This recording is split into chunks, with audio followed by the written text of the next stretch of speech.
Hey everyone, before we dig into this week's episode, I want to say a few things just to make sure that we're all on the same page. One, this is not about modern politics. I try to keep this YouTube channel as far away from politics as I can, and that's because this isn't Facebook. Two, I'm not a white supremacist. That should be pretty clear, but I want to make sure, just in case, that something I say gets taken out of context. What I'm about to discuss, before I have to worry about monetization, which may never happen, is Hitler. And I think it's fair to say, no matter what side of the aisle you're on, that Hitler's a bad guy. Unless your name is C. Quellicott, I don't think that you would say Hitler's a good guy. So, let's move forward from that point. The sad truth is that Hitler wasn't the only Nazi. Nazism was a buildup from a century of philosophy and political theory and biological theory and economic theory and even religious theory. There's so much that went into creating fascism and creating Nazism, and I'd love to go into that, but this isn't a historical channel, nor is it the history channel. This is a linguistics channel. So today, I want to look into how did linguistics lead to white supremacy? We all know what Aryan is, right? If you don't know, it's that concept that there are people with blonde hair and blue eyes and light skin that are important and superior to everybody else, and this was a huge part of Hitler's rhetoric. But where did that word come from? Aryan. Well, let's ask ourselves, where was the first place that the words Aryan race were put together in English? It was in a paper titled A Lecture on the Science of Language by a man named Max Mueller. You see, Max, who was born German and moved to England, was an Orientalist. He studied India fervently. He studied their theology, he studied their history, he studied their culture, he studied their language, and he translated a lot of Sanskrit. Now, Sanskrit's important here because, one, the people who spoke Sanskrit called themselves Aryan, leading to the modern-day country name Iran or Iran. And two, Sanskrit at the time, this is the mid-1800s, was the oldest documented Indo-European language. So, the word Aryan kind of became a stand-in for the term Indo-European, which led to a lot of interesting things that I'm going to talk about later. But first, let's talk about Max Mueller himself. He had a lot of interesting ideas, and to point out how interesting they are, I'd like to list them. One, he thought that language, culture, and religion were all related and inherent to a group of peoples, which means that things like Judaism, Christianity, and Islam are inherently Semitic, and Hindu religion, as well as Greek mythology, Roman mythology, Norse mythology, are inherently Aryan. Nobody liked this. A lot of people at the time called it anti-Christian rhetoric. And it's not really true. I mean, it's true that we can look at the mythologies of these people and relate it to the culture and use that to see Indo-European culture, but it's not inherent to the group, as Mueller believed.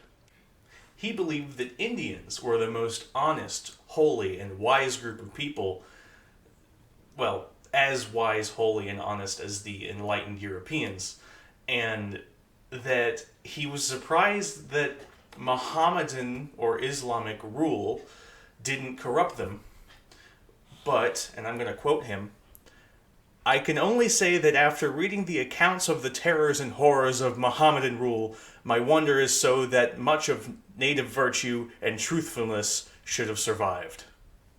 He disagreed with Darwin in a few ways. Darwin proposed that language developed in animals first and it was just complexified by humans, whereas Max Mueller believed that language separated humans from animals. I think there's a gram of truth in that. I'll buy into that. But it's still kind of weird. He was the guy who postulated that Hungarian, Finnish, Turkish, and Mongolian were all related, and it was a Turanian language family. This led to arguments made by nationalist movements in Hungary and Turkey in the mid-1900s. In spite of all of this, Max Mueller wasn't necessarily racist. He was upset that his idea of an Aryan race was being used in a anthropological superiority sense, because he just kind of meant it to say that, like, the culture was superior, not the race of people.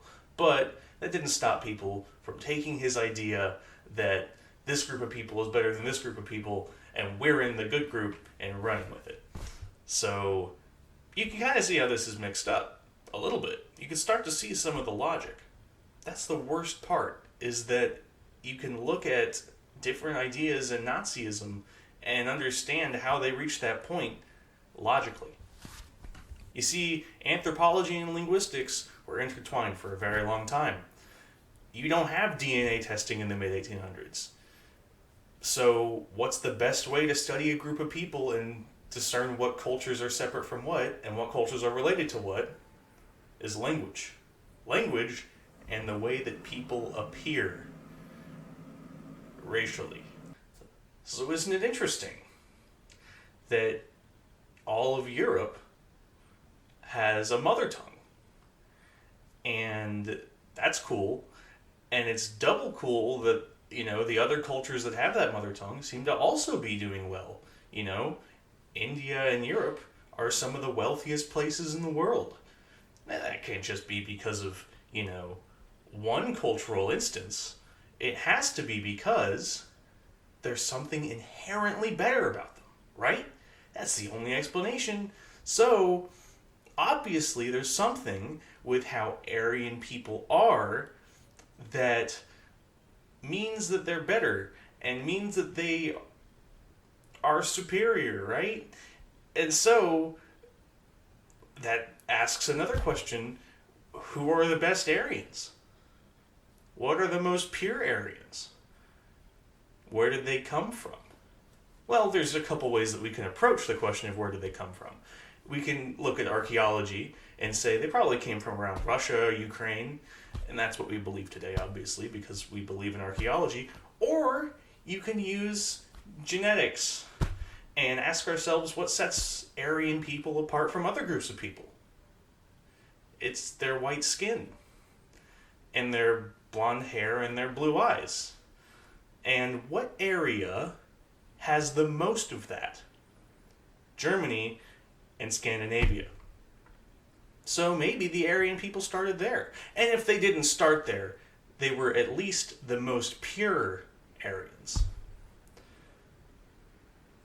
Isn't it kind of weird? Isn't it kind of scary? Like when you look into it and ask yourself, what did these people know at the time? And you break it down, you can see exactly why they thought what they thought. And the power of hindsight. So now we can see how from the starting point of all of these people have similar languages, we can translate that into this group of people is superior. It takes a couple logical leaps, but the concept of Proto-Indo-European turns into white people are the best if you look at it through the lens of the late 19th, early 20th centuries. And now we can understand why that's wrong, because we have DNA testing, and they didn't have that. And we can also do more archaeological study, because we have better technology now. As I said before, linguistics was just one piece of the puzzle that led to Nazism, but it was a fairly large piece of the puzzle, and it gave Hitler a word to use to rally the people around and make them feel better than everyone else. Thank you for watching Linking. I know this was a kind of heavy one, but I learned about this recently and I was like, this is crazy. Someone should talk about this, and I hadn't seen anyone talk about it. So I hope you enjoyed it. I hope you learned something. And thank you for watching. And have a great day. Bye-bye.